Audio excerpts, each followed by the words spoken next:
Surprise! Eto naman. Kasama doon sa listahan ni Lebiste, mga boss Chipamo, sir, ay yung isang congressman na matagal nang patay daw ho. Ayan o, paano magkakaroon ng insertion si former Congressman Toots Panotes, o Panotes ba yun? O Panotes? O Panotes, kung matagal na siyang patay, namatay April 29, 2022. Tapos, nandoon sa listahan ni Lebiste. Region 5, Camarines Norte, Sub-DEO, Camarines Norte, 2nd District, Marisol Toots, si Panotes. Oh, ayan daw ang insertion. Puta, guess na. Mga DDS! Uy!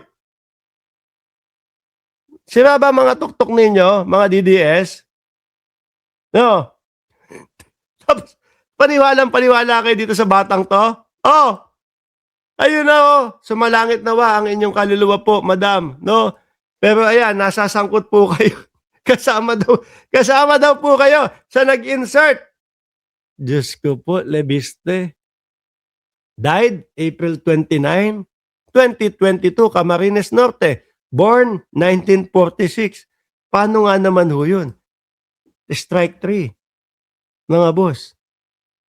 Ngayon, paano papaniwalaan pa ito?